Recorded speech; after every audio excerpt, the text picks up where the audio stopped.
ओम श्री परमात्मने नमः। अथ चतुर्थोऽध्याय। श्री भगवानुवाच इमं विवस्वते योगं प्रोक्तवान् अहम् अव्ययम् विवस्वान्मनवे प्राह मनुष्वाकविः अब्रवीत्। एवं परम्परा प्राप्तम् इमं राजर्षय विदुः सह कालेन इह मता योगः नष्टः परन्तप सह एव अयं मया ते अद्य योगः प्रोक्तः पुरातनः भक्तः असि मे सखा च इति रहस्यमहि उत्तमम्।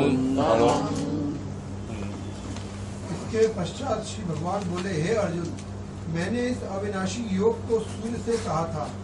सूर्य ने अपने पुत्र वैवस्वत मनु से कहा और मनु ने अपने पुत्र राजा श्वासु से कहा।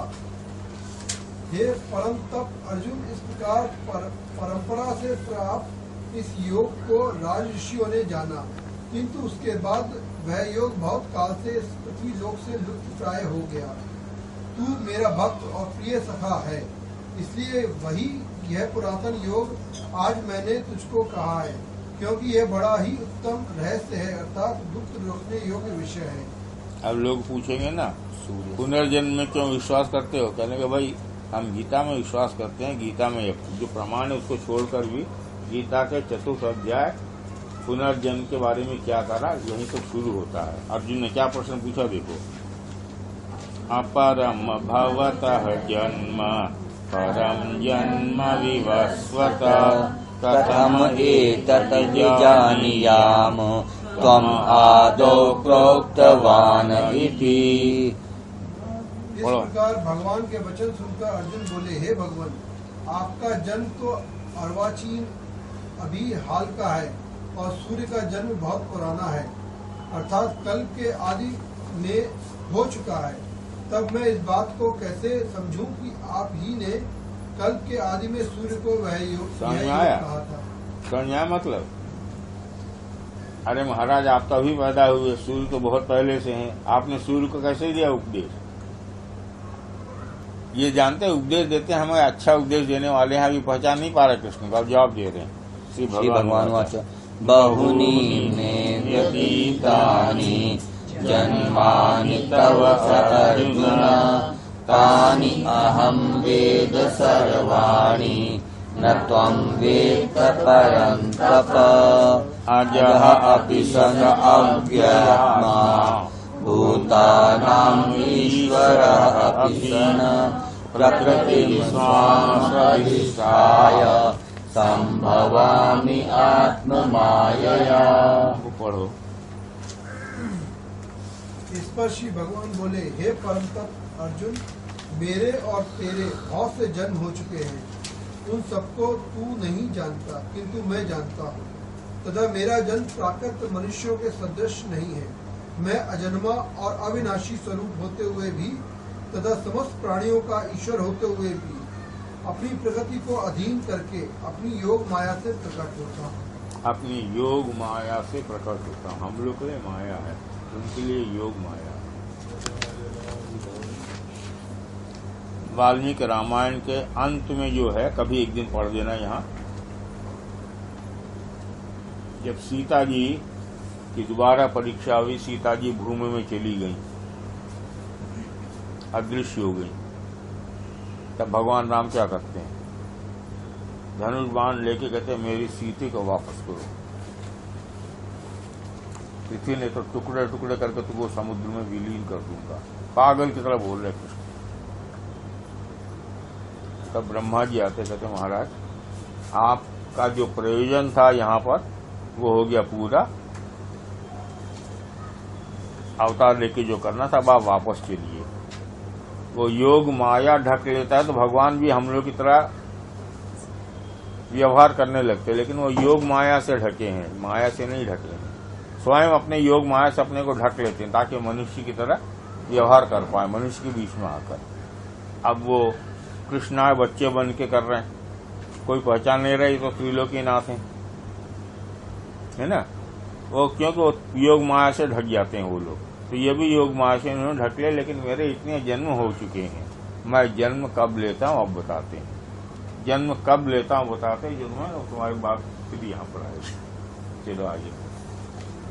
यदा यदा हि धर्मस्य ग्लानिर्भवति भारत अभ्युत्थानमधर्मस्य तदा आत्मानं सृजाम्यहम्। अब इस श्लोक का इतना कोट किया जाता बार बार। अब इससे मैंने पूछा भगवान अब आखिर अवतार क्यों नहीं ले रहे, इतने तो सब अधर्म हो रहा है। तो विचार चिंतन करते हर हफ्ते एक ईमेल हमको भेजती है, हमने कहा पहुंच रही है, उस आंसर में पहुंच रही है। 3-4 ईमेल भेज चुके अपना आंसर देकर। भगवान क्यों नहीं अवतार ले, उनका तुमको बाद में बताऊंगा, पहले ये बताओ क्यों नहीं ले रहे अवतार। पढ़ो छोड़ो। हे भारत, जब जब धर्म की हानि और अधर्म की वृद्धि होती है तब तब ही मैं अपने रूप को रचता हूँ, अर्थात साकार रूप से लोगों के सम्मुख प्रकट होता हूँ। जब जब धर्म की हानि होती है तब मैं होता हूँ। अभी धर्म की हानि पूरी नहीं हुई, इसलिए पता नहीं हुई। मैं बिहार में था तो बिहार में उन लोगों से बात नहीं करता था, यूं मजाक के लिए। हमने कहा बिहार में सत्विक सबसे पहले आएगा। तो बिहारी कहते ये क्या, कैसे कह रहे हैं आप। हमने कहा भाई बाकी हिंदुस्तान कलयुग के प्रथम चरण में चल रहा है, बिहार दूसरे चरण में चल रहा है ना। तो पहले आ जाएगा आप सती। अब भगवान जन्म क्यों लेते हैं। परित्राणाय साधूनां विनाशाय च दुष्कृतां धर्म संस्थापनार्थाय संभवामि युगे युगे। क्योंकि साधु पुरुषों का उद्धार करने के लिए, पाप कर्म करने वालों का विनाश करने के लिए और धर्म की अच्छी तरह से स्थापना करने के लिए मैं युग युग में प्रकट हुआ करता हूँ। अब भगवान का अवतार क्यों होता है, इसका नाश करना है, उसको उसकी रक्षा करनी है और धर्म की स्थापना करनी है, इसलिए अवतार होता है। जब तीनों काम करने भगवान को, ठीक है ना। जन्म कर्म च मे दिव्यम एवं यह वेत्ति तत्त्वतः त्यक्त्वा देहं पुनर्जन्म।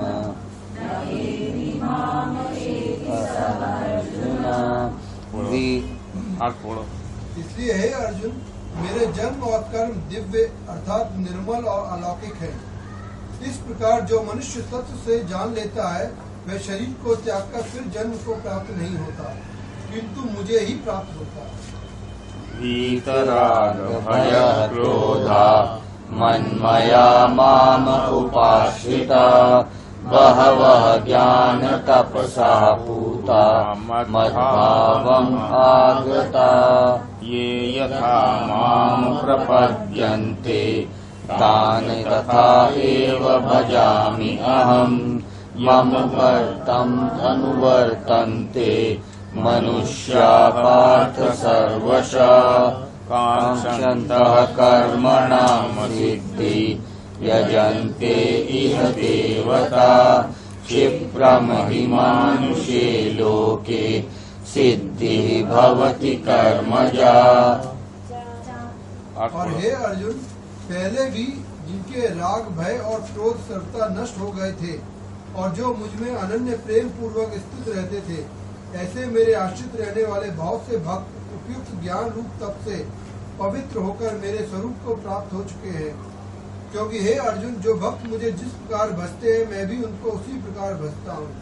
क्योंकि सभी मनुष्य सब प्रकार से मेरे ही मार्ग का अनुसरण करते हैं और जो मुझे तत्व से नहीं जानते हैं वे इस मनुष्य लोक में कर्मों के फल को चाहने वाले लोग देवताओं का पूजन किया करते हैं, क्योंकि उनको कर्मों से उत्पन्न होने वाली सिद्धि शीघ्र मिल जाती है। अब क्लियर बता दिया, जो छोटे मोटे देवताओं का वो करते हैं क्योंकि उन्हें ये प्राप्त करना है। लेकिन अब एक बात बताते सुनो, इसमें जो ये श्लोक आया 10वां श्लोक, इसमें क्या, जिसके राग क्रोध और सब नष्ट हो चुके हैं, वो तो ज्ञान स्वरूप प्राप्त हो चुका है। हर एक आदमी अपने अपने प्रकृति के अनुसार, अपने संस्कार के अनुसार मेरी पूजा करता है। जो संसार की इच्छा करता है वो कर्मों में लगा हुआ, वो देवताओं की पूजा करता है। अब ये जो श्लोक है अगला 11वां, नागरीदास बाबा क्या बताते थे मैं बताता हूँ। ये यथा माम प्रपद्यन्ते, अर्थ पढ़ो। क्योंकि हे अर्जुन, जो भक्त मुझे जिस प्रकार भजते हैं, मैं भी उनको उसी प्रकार भजता हूँ। क्योंकि सभी मनुष्य सब प्रकार से मेरे ही मार्ग का अनुसरण करते हैं। भगवान का अनुसरण करते हैं। तुमने अपने अनुसार भगवान को बना रखा है। भगवान को शिशु रूप में यशोदा ने देखा, सखा रूप में अर्जुन ने देखा, पति रूप में गोपियों ने देखा, मालिक के रूप में हनुमान जी ने देखा। अलग अलग भाव हैं, ठीक है ना। इस भाव के अनुसार होता है। धन्ना सेठ का नाम सुना है? धन्ना जाट जी, धन्ना जाट भक्तों में जी। धन्ना जाट की कहानी क्या है? छोटा बच्चा था, गुरु के पास भेज दिया। ये भक्तमाल में कहानी भी आती है।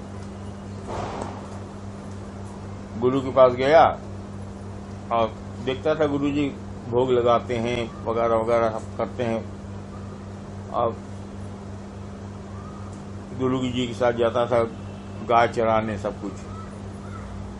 एक बार गुरु जी को कुछ काम पड़ गया, शहर जाना पड़ा गांव से। तो कहा, बच्चे मैं तो गांव जाऊंगा, जरा भोग लगाते तुमने देखा है? हाँ मैं आपने देखा, अब लगा दी, तुम भोग लगा देना, शाम को आऊंगा मैं, सुबह ही जाकर। तुमने बताया था ये? नहीं, पहले बताइए बात है? पहले बताइए। तो गुरु जी चले गए। अब खाना वाना बना के उनका हमको दे जाते हैं, लगा देना भोग। तो उसने लगाया वहां पर आसन। तो रखा, अब जो भी आता हो। फिर कहा, खाते क्यों नहीं? मैं बैठा हुआ हूँ भगवान की मूर्ति को देख के, डांटते हुए कहा। उसके बाद देखा तो वहां से कुछ हाथ आए और रोटी निकालने लगे, खाने लगे। खाने लगे तो देखा बिल्कुल खत्म होने जा रहा, हाथ पकड़ लिया। कहले, ये मत, हमारे गुरुजी के लिए नहीं छोड़ोगे, तू सब खा जाओगे। शाम को जब गुरुजी आए तो उनसे कहा, तो सब खाए जा रहे थे। गुरुजी ने कहा, ये क्या बात है, हमने इतने इनसे भोग लगा रहे, कभी मुझे तो ऐसा अनुभव नहीं हुआ। कहने दो थे, आपने एक ही के बनाया, दो थे, राम सीता दोनों। तो गुरु जी का ठीक हम ज्यादा बना रहे हैं। दूसरे दिन ज्यादा बनाया, दूसरे दिन को जाना था। लौट क्या कहने, क्या लेंगे, आज तो और बड़ा गड़बड़ हो गया। कहने लगे, आज 5 लोग थे, 2 लोग और थे और वो एक बंदर भी था साथ। चारों भाई, सीता जी और हनुमान जी, ये 6 हो गए, बंदर भी था साथ। तो कम पड़ रहा था, मैंने हमने कहा, हमारे गुरु के छोड़ोगे नहीं? तो ये कहने क्या हो रहा है इसको, मैं इतने दिन से भोग लगा रहा, मुझे तो अनुभव नहीं हुआ। उसके बाद एक दिन बैठ के कहने, अच्छा लगा मेरे सामने भोग लगाने बैठे, गुरु जी देख रहे हैं, रोटियां उड़ जा रही हैं, उनको नहीं दिख रहा, इसको दिख रहा, बच्चे को, वो आगे ये सब आके खा रहे। तो ये देख रहे खूब, रोटियां तो उड़ी जा रही हैं, लेकिन हमको दिख नहीं रहा कौन है। तो इसने कहा, देख रहे हैं आप, सब खा रहे हैं? गुरु जी का मुझे तो नहीं दिख रहा। तो भगवान को देख के देख, हमारे गुरु जी को क्यों नहीं दिख रहे? तो भगवान ने जवाब दिया, अभी उनको समय लगेगा। कह लेंगे, समय नहीं, अभी दिखाना पड़ेगा, दिखाओ अपना रूप। तो धन्ना जाट के डांटने पर भगवान को उसके गुरु को दर्शन देना पड़ गया। ये कहानी आती भक्तिमाल में। ये यथा माम प्रपद्यन्ति, तुम जिस भाव से भगवान को भजते हो, उस प्रकार वो तुम्हारा काम करता है। इसने भगवान को एक कुछ नहीं कहा, मैं साथ खेलने वाला कोई सखा डांटो। ये धन्ना जाट की भक्ति थी, लेकिन प्योर निर्मल भक्ति बच्चे की, ठीक है ना। आगे बढ़ो। अब अगला वाला श्लोक याद रखो, जो जाति को लेकर दुनिया भर के झगड़े होते हैं उसका जवाब यहाँ पर है। चातुर्वर्णम मया सृष्टम गुण कर्म विभागशः तस्य कर्तारम् अपि माम वेत्ति कर्तारम् अव्ययम्। पढ़ो अर्थ इसका। तथा हे अर्जुन, ब्राह्मण, क्षत्रिय, वैश्य और शूद्र, इन 4 वर्णों का समूह गुण और कर्मों के विभाग पूर्वक मेरे द्वारा रचा गया है। इस प्रकार उस सृष्टि रचना आदि कर्म का कर्ता होने पर भी मुझ अविनाशी परमेश्वर को तुम वास्तव में अकर्ता ही जानो। चातुर्वर्ण्यम मया सृष्टा गुण कर्म विभागशः। गुण और कर्म के अनुसार हमने वर्ण बना रखे हैं, ठीक है ना। ब्राह्मण का ये कर्म है, ब्राह्मण में ये गुण होगा। क्षत्रिय का ये कर्म है, क्षत्रिय में ये गुण होगा। वैश्य का ये कर्म है, वैश्य में ये होगा। अब हम जिस सदवी से रिटायर हुआ, यहाँ पे 80% ब्राह्मण थे, बल्कि 90% रहे होंगे शायद। सब भी अहंकार करते थे। तो मैंने कहा अहंकार किस लिए करते हो यार, मैं भी ब्राह्मण हूँ, क्यों अहंकार कर रहे हो? क्यों कहते हो? हमने गीता में क्या कहा भगवान कृष्ण, गुण कर्म विभाग ऐसा। तुम भी बेटा नौकरी कर रहे हो, मैं भी नौकरी कर रहा हूँ, तो शूद्र हैं हम लोग। ब्राह्मण कहाँ से हुए तुम? नौकरी तो कर रहे हो ना। ब्राह्मण का कौन सा कर्म कर रहे हो? गुण कर्म दोनों देखो, ठीक है ना। और गुण कौन से हैं? राजसिक है तुम में अंदर, कर्म शूद्र के हैं, गुण राजसिक हैं, कहते अपने को ब्राह्मण हो तुम। मैं भी ब्राह्मण कुल में पैदा हुआ, लेकिन तुम लोगों से बेटर ब्राह्मण इसलिए कि मैं तुम्हारे तरह राजसिक नहीं हूँ और घर जाकर पाठ पूजा वगैरह जो कराना लोगों के साथ बैठ के करता रहता हूँ, कम से कम वो एक सात्विक वो है, ठीक है ना। तो गुण कर्म विभागशः ये याद रखो। आगे बोलो। न माम कर्माणि लिम्पन्ति न मे कर्म फलस्पृहा इति माम यः अभिजानाति कर्मभिः न स बध्यते। एवं ज्ञात्वा कृतं कर्म पूर्वे अपि मुमुक्षुभिः कुरु कर्म एव तस्मात् त्वं पूर्वे पूर्वतरं कृतम्। क्योंकि कर्म के फल में मेरी ही स्पृहा नहीं है, इसलिए मुझे कर्म लिप्त नहीं करते। इस प्रकार जो मुझे तत्व से जान लेता है वह भी कर्मों से नहीं बंधता। तथा पूर्व काल के मुमुक्षुओं ने भी इस प्रकार जानकर ही कर्म किए हैं। इसलिए तू भी पूर्वजों द्वारा सदा से किए जाने वाले कर्मों को ही कर। मुमुक्षु किसको कहते हैं? जो मोक्ष प्राप्त कर चुका है, जिसके अंदर मोक्ष की अभिलाषा है, ठीक है ना। वो सब जो है कर्म से आसक्त नहीं हुए। तुम भी उस आदर्श को सामने रखो। कर्म मुझे तो नहीं बांधेंगे, तुमको भी नहीं बांधेंगे अगर तुम कर्म से आसक्ति नहीं रखोगे। जितनी आसक्ति होगी उतना कर्म बांधेंगे और जन्म जन्मांतर के चक्कर में पड़ोगे। अब अगला श्लोक देखो, ये बड़ा नागेदास बाबा का बड़ा फेवरेट वो था। किम कर्म किम अकर्म इति कवयः अपि अत्र मोहिता तत्ते कर्म प्रवक्ष्यामि यत् ज्ञात्वा मोक्ष्यसे अशुभात्। कर्म क्या है और अकर्म क्या है? अकर्म वर्ड आता है, याद रखना यहाँ पर। बहुत लोग इस वर्ड को नहीं जानते हैं। किसी ने ना वो शंकर एक दिन एक बार जो कहा था, अकर्म तो गलत लिख दिया, क्या कर्म होता ही नहीं, वर्ड वगैरह बकवास कर रहे हैं। तो हमने कहा बकवास छोड़ो, तुम अपना गीता पढ़ लो ठीक से। वो अपने गुरु के पास गया, उनका नहीं, अकर्म कोई शब्द ही नहीं है। गणेश जो उनके जो गुरु हैं, तो हमने कहा बकवास मत करो, अकर्म गीता पढ़ लो ठीक से। खैर, कर्म और अकर्म क्या है इसको ठीक से समझ लो। कवयो अपि इति मोहिता। कवि किसको कहते हैं? जो बहुत बुद्धिमान होता है उसको कवि कहते हैं, ठीक है ना। पढ़ो आगे। परंतु कर्म क्या है और अकर्म क्या है, इस प्रकार इसका निर्णय करने में बुद्धिमान पुरुष भी मोहित हो जाते हैं। इसलिए यह कर्म तत्व मैं तुझे भली भांति समझाकर कहूँगा, जिसे जानकर तू अशुभ से अर्थात कर्म बंधन से मुक्त हो जाएगा। कर्म और अकर्म क्या है, यही कबीरदास ने यहाँ सूरदास जी ने कहा ना, कहा गहना कर्मणो गति का ऊधो कर्मन की गति न्यारी भी, यही बात कही। कर्मों की गति को ठीक से समझो, कब अकर्म है कब कर्म है। कर्मणा हि अपि बोद्धव्यम् बोद्धव्यम् च विकर्मणा अकर्मणः च बोद्धव्यम् गहना कर्मणः गति। पढ़ो। कर्म का स्वरूप भी जानना चाहिए और अकर्म का स्वरूप भी जानना चाहिए तथा विकर्म का स्वरूप भी जानना चाहिए, क्योंकि कर्म की गति गहन है। अब कर्मा एंड रिबल जो पढ़ाता हूँ मैं स्टूडेंट्स को, उसमें यही बात बताता हूँ। ये 3 प्रकार के कर्म को ठीक से समझ लो क्या है। कर्म, अकर्म, विकर्म, 3 शब्दों का प्रयोग है गीता के 4वें अध्याय में। कर्म, अकर्म, विकर्म, ठीक है ना। अब लोग थोड़ा आगे बढ़ो। कर्मण्य कर्मणि अकर्मण्य पश्येत अकर्मणि च कर्मय सह बुद्धिमान मनुष्येषु सह युक्तः ततः।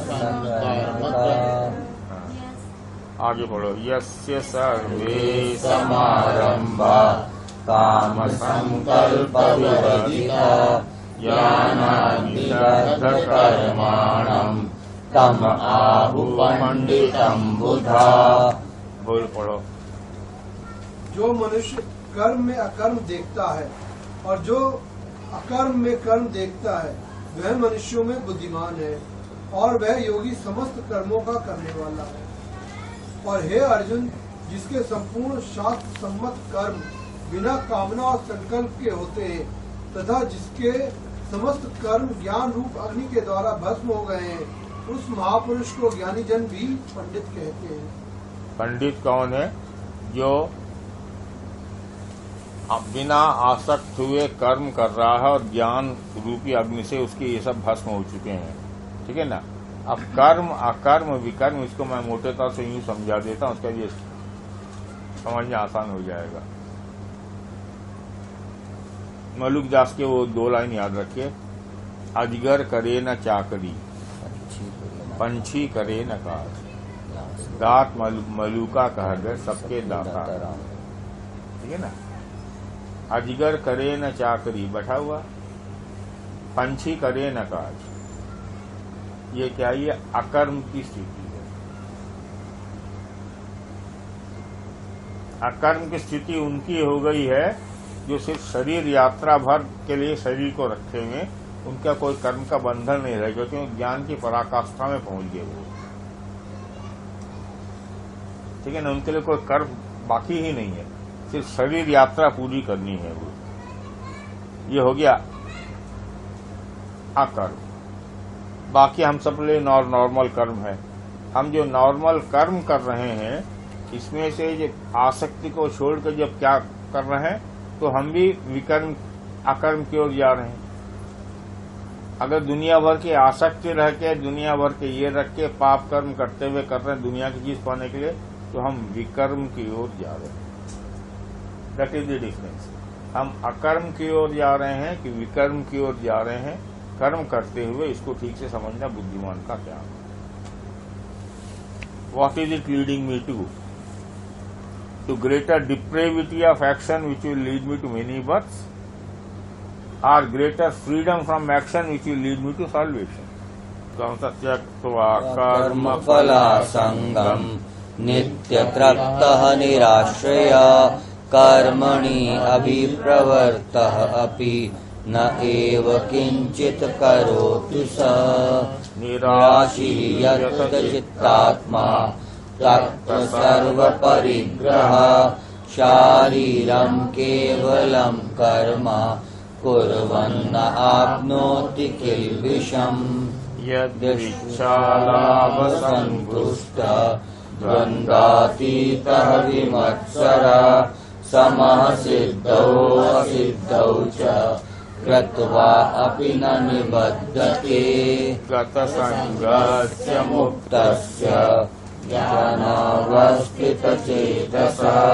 यज्ञाय आचरतः कर्म समग्रं प्रविलीयते ब्रह्मपर्णं ब्रह्महवि ब्रह्मग्नो ब्रह्मणाहुतं ब्रह्म एव तेन गन्तव्यं ब्रह्म कर्म समाधिना दैवम् एव अपरे यज्ञं योगिनः पर्युपासते ब्रह्मग्नौ अपरे यज्ञं यज्ञेन एव उपजुह्यते। और जो पुरुष समस्त कर्मों में और उनके फल में आसक्ति तथा सरलता त्याग करके संसार के आश्रय से रहित हो गया है और परमात्मा में नित्य तृप्त है, वह कर्मों में भली भांति बढ़ता हुआ भी वास्तव में कुछ भी नहीं करता। और जिसका अंतःकरण और इंद्रियों के सहित शरीर जीता हुआ है और जिसने समस्त भोगों की सामग्री का परित्याग कर दिया है, ऐसा आशा रहित पुरुष केवल शरीर संबंधी कर्म करता हुआ भी पाप को नहीं प्राप्त होता। और जो बिना इच्छा के अपने आप प्राप्त हुए पदार्थ में सदा संतुष्ट रहता है, जिसमें ईर्ष्या का सर्वथा अभाव हो गया है, जो हर्ष शोक आदि द्वंद्वों से सर्वथा अतीत हो गया है, ऐसा सिद्धि और असिद्धि में सम रहने वाला कर्मयोगी कर्म करता हुआ भी उनसे नहीं बनता। क्योंकि जिसकी आसक्ति सर्वथा नष्ट हो गई है, जो देह अभिमान और ममता से रहित हो गया है, जिसका चित्त निरंतर परमात्मा के ज्ञान में स्थित रहता है, ऐसे केवल यज्ञ संपादन के लिए कर्म करने वाले मनुष्य के संपूर्ण कर्म भली भांति विलीन हो जाते हैं। जिस यज्ञ में अर्पण अर्थात शुभ्रा आदि भी ब्रह्म है और हवन किए जाने योग्य द्रव्य भी ब्रह्म है तथा ब्रह्म रूप कर्ता के द्वारा ब्रह्म रूप अग्नि में आहुति देना रूप किया भी ब्रह्म है, उस ब्रह्म कर्म में स्थित रहने वाले योगी द्वारा ब्रह्म प्राप्त किए जाने योग्य फल भी ब्रह्म ही है।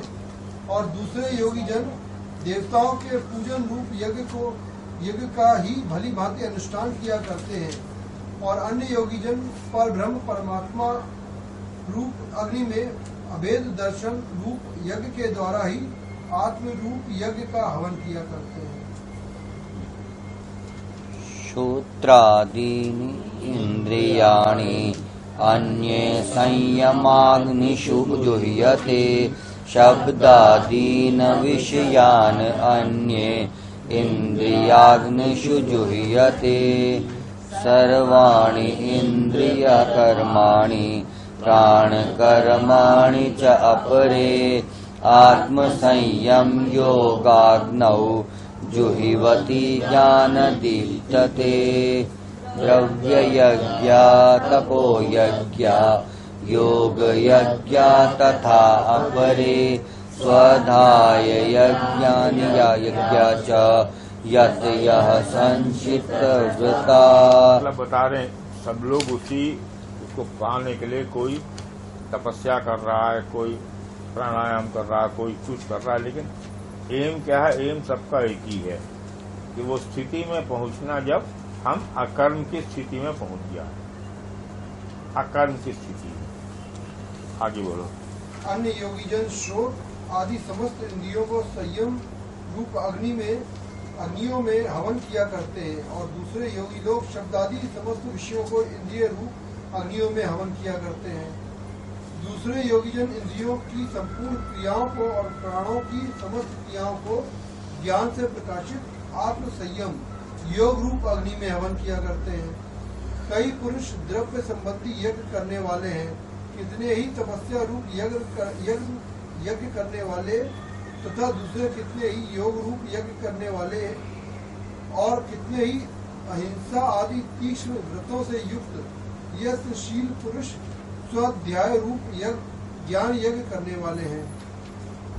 मतलब कोई अध्ययन कर रहा है, अहिंसा का पालन करना, ब्रह्मचर्य कर रहा, कोई पैसा खर्च कर रहा है, इत्यादि इत्यादि अलग अलग सब मार्ग हैं, लेकिन सबका लक्ष्य एक ही है।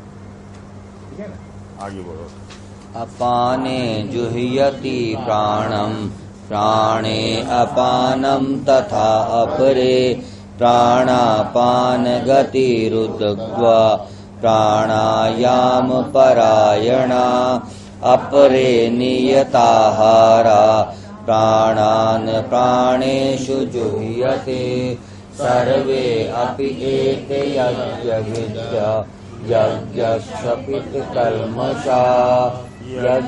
यज्ञशिष्टामृतः भुजा यान्ति धम्म सनातनम् न अयं लोकः अस्ति अज्ञस्य कुतः अन्यकुरुस्तम एवं बहुविधा यज्ञा वितता ब्रह्मणः मुखे कर्मजान् बुद्धितान् सर्वान् एवं ज्ञात्वा विमोक्ष्यसे श्रेयान् द्रव्यमयात् यज्ञात् ज्ञानयज्ञः परन्तप सर्वं कर्म अखिलं पार्थ ज्ञाने परिसमाप्यते तत्विद्धि प्रणिपाते। वहां तक पढ़ो। हाँ, अब अलग अलग मार्ग बता रहे हैं। ठीक है, बता दिया। अब तुम्हारे मन में प्रश्न उठेगा, ये भी मार्ग है, वो भी मार्ग है, वो भी मार्ग है, वो भी मार्ग, मैं क्या करूं? ठीक है ना, आज पढ़ लो जल्दी। समझा? ये बता दे, कोई ज्ञान कर रहा, कोई दान कर रहा है, कोई स्वाध्याय में लगा हुआ है, कोई अहिंसा का पालन कर रहा है, अलग अलग लगा हुआ है। पढ़ो। और दूसरे कितने ही योगी जन अपान वायु में प्राण वायु को हवन करते हैं, वैसे ही अन्य योगी जन प्राण वायु में अपान वायु को हवन करते हैं, तथा अन्य कितने ही नियमित आहार करने वाले प्राणायाम परायण पुरुष प्राण और अपान की गति को रोककर प्राणों को ही प्राणों में ही हवन किया करते हैं। ये भी सभी साधक यज्ञों द्वारा पापों का नाश कर देने वाले और यज्ञों को जानने वाले हैं। और हे कुरुश्रेष्ठ अर्जुन, यज्ञ से बचे हुए अमृत का अनुभव करने वाले योगीजन सनातन परब्रह्म परमात्मा को प्राप्त होते हैं। और यज्ञ न करने वाले पुरुषों के लिए तो यह मनुष्य लोक भी सुखदायक नहीं है, फिर परलोक कैसे सुखदायक हो सकता है? इस प्रकार और भी बहुत तरह के यज्ञ वेद की वाणी में विस्तार से कहे गए हैं। और यहाँ पे यज्ञ का सिर्फ एक मतलब समझो, दिहि दिवे दिहि दिवे दिहि दिवे दिहि दिवे। कोई ये यज्ञ कर रहा, कोई ये यज्ञ कर रहा, कोई ये यज्ञ कर रहा है।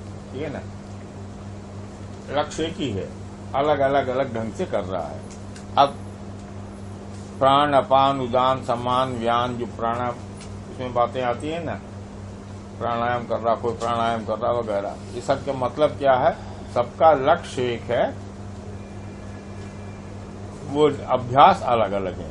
आप ये मन में दुनिया भर का ये होता, आप कहेंगे मैं क्या करूं? प्रश्न उठेगा मन में, मैं कैसा पकड़ू? अब यहाँ पे जवाब दिया कृष्ण ने 34वां श्लोक।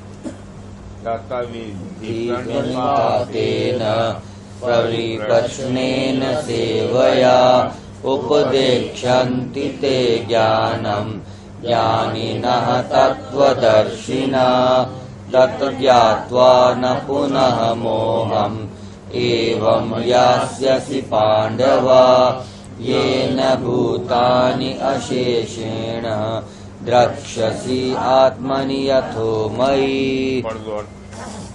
और हे परम तप अर्जुन, द्रव्य में यज्ञ की अपेक्षा ज्ञान यज्ञ अत्यंत श्रेष्ठ है, तथा यावन मात्र संपूर्ण कर्म ज्ञान में समाप्त हो जाते हैं। उस ज्ञान को तू तत्वदर्शी ज्ञानियों के पास जाकर समझ, उनको भली भांति दंडवत प्रणाम करने से, उनकी सेवा करने से और कपट छोड़कर सरलता पूर्वक प्रश्न करने से वे परम तत्व को भली भांति जानने वाले ज्ञानी महात्मा तुझे उस तत्व ज्ञान का उपदेश करेंगे। तत्व ज्ञान बता रहे हैं बार बार। तत्व क्या है? पूरे असली एसेंस को समझना, the essence of cosmic elements of God and his Cosmos समझना। वो तत्वदर्शी के पास जाके पूछोगे सेवा करके, तो वो तुम्हें बताएगा क्या है। यहाँ जाओ, दुनिया भर के कॉन्फ्लिक्टिंग ओपिनियन होंगे, बट गो टू हिम। तत्वदर्शी के पास जाके सेवा करो, तब जाके तुम्हें मार्गदर्शन मिलेगा। कि जिसको जानकर फिर तू इस प्रकार मोह को नहीं प्राप्त होगा, तथा हे अर्जुन, जिस ज्ञान के द्वारा तू संपूर्ण भूतों को निश्शेष भाव से पहले अपने में और पीछे मुझ सच्चिदानंद घन परमात्मा में देखेगा। मतलब इस ज्ञान को प्राप्त करने के बाद पूरे दुनिया तुम्हारे लिए ब्रह्ममय हो जाएगी। देखोगे सभी में भगवान है, ये स्थिति में आ जाओगे। आगे बोलो। अपि चेत असि पापेभ्यः सर्वेभ्यः पापकृतं सर्वं ज्ञानप्लवेम एवं व्रजीनं सन्तरिष्यसि यथा एधांसि सम्मिद्ध अग्निभस्मसात् कुरुते अर्जुन ज्ञानाग्नि सर्वकर्माणि भस्मसात् कुरुते तथा पवित्रम् इह विद्यते तत् स्वयं योग संसिद्ध कालेन आत्मनि विन्दति। यदि तू अन्य सब पापियों से भी अधिक पाप करने वाला है तो भी तू ज्ञान रूप नौका द्वारा निसंदेह संपूर्ण पाप समुद्र से भली भांति तर जाएगा। क्योंकि हे अर्जुन, जैसे प्रज्वलित अग्नि ईंधन को भस्मय कर देता है, वैसे ही ज्ञान रूप अग्नि संपूर्ण कर्मों को भस्मय कर देता है। इसलिए इस संसार में ज्ञान के समान पवित्र करने वाला निसंदेह कुछ भी नहीं है। उस ज्ञान को कितने ही काल से कर्मयोग के द्वारा शुद्ध अंतःकरण हुआ मनुष्य अपने आप ही आत्मा में पा लेता है। एक छोटी सी बात देखो, ज्ञान आ गया तो दुनिया में तुम्हारा रिएक्शन ज्ञानी की तरह जब होगा तो स्थिर हो जाएगा। अब गीता के 13वें अध्याय में आता है, ज्ञान आ गया तो सुबह से शाम तक रिएक्शन नॉर्मली क्या होना चाहिए, इस संसार में क्या है।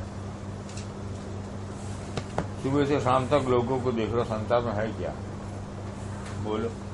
जन्म मृत्यु जरा व्याधि दुख दोषानुदर्शनम, और कुछ देखा दुनिया में? सुबह से शाम तक जन्म है, मृत्यु है, बुढ़ापा है, बीमारी है, और सुबह से शाम तक सब दुख की कहानी। और कुछ देखा तुमने? फिर भी भोग में लगा हुआ आदमी हंस रहा है ना? इसके अलावा दुनिया में और कुछ देखा तुमने कभी? जन्म मृत्यु जरा व्याधि दुख दोषानुदर्शन, सुबह से शाम तक यही दिख रहा। हर एक की कहानी है, फिर भी हंस रहा, क्योंकि अंदर एक आनंद स्वरूप माया की वजह से फिर भटक जाएगा। जब ये ज्ञान आ गया कि इसके अलावा दुनिया में और कुछ नहीं है, मेरे साथ भी ये होगा, उसके साथ भी यही होगा, तो अपने आप दुख कम हो जाएगा उस ज्ञान से। ये तो होना ही है भाई, कौन बचेगा इससे? आए थे वो जाएंगे राजा रंक फकीर, एक चढ़त है हाथी एक बात बांधे जंजीर। जो भी यहाँ सब चले जाएंगे, चाहे राजा हो, चाहे रंक हो, चाहे फकीर हो। एक हाथी में चढ़ के जा रहा है, एक जंजीर में बंध के जा रहा है। जाना तो सबको है। ये आने पर ये ज्ञान अगर अवस्थित रहता है तो अपने आप कर्म के बंधन कट जाते हैं, लेकिन फिर माया में लिपट जाएगा वो। अब होता है, देखो ना, ज्यादातर मृत्यु हो जाती है, स्मशान जाते हैं। स्मशान से लौट के उस दिन आदमी में कितने जोरों का वैराग्य होता है ना? बहुत जोरों का वैराग्य होता, दूसरे दिन उड़ जाता वैराग्य हो, फिर माया ने घेर लिया। उसको स्मशान वैराग्य कहा जाता है। साधु लोग कहते हैं स्मशान वैराग्य हो गया, उसको आजकल 1-2 दिन रहेगा, फिर ठीक हो जाएगा, तो माया में भटक जाएगा। लेकिन ये ज्ञान अगर स्थिर है तो कर्म अपने आप बढ़ जाएगा। श्रद्धावान लभते ज्ञानम तत्परः संयेतीन्द्रिय ज्ञानम लब्धा पराम शांतिम आचिरेण अधिगच्छति। और हे अर्जुन, जितेंद्रिय साधन परायण और श्रद्धावान मनुष्य ज्ञान को प्राप्त होता है तथा ज्ञान को प्राप्त होकर वह बिना विलंब के तत्काल ही भगवत प्राप्ति रूप परम शांति को प्राप्त हो जाता है। ठीक है ना? जब तक श्रद्धा है तो ज्ञान आकर्षित होकर चला ही आएगा। अब महाभारत में एकलव्य की कहानी पढ़ते हो।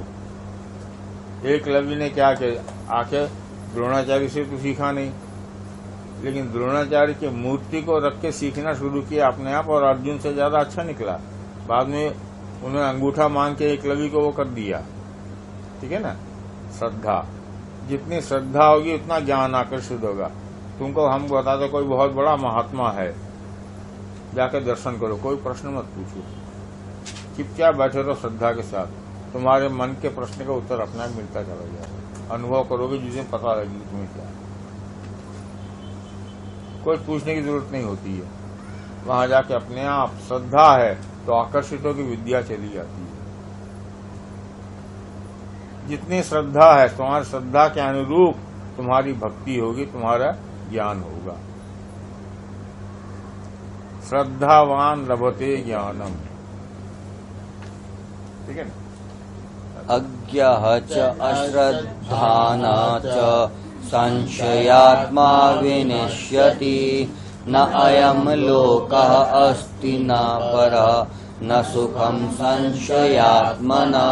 अब मन में संशय है, श्रद्धा नहीं है, उसका तो नाश ही होगा, तो फिर भटक जाएगा वो, उसमें श्रद्धा ही नहीं है। अब वही नाबियदास बाबा, उनके पास जाके हम लोग बैठे हुए, वहां से लोग परिक्रमा करके इतने लोग जा रहे हैं, ना कोई जाता था ना कोई श्रद्धा थी। वो चांस की बात होती है वो। पढ़ो आगे।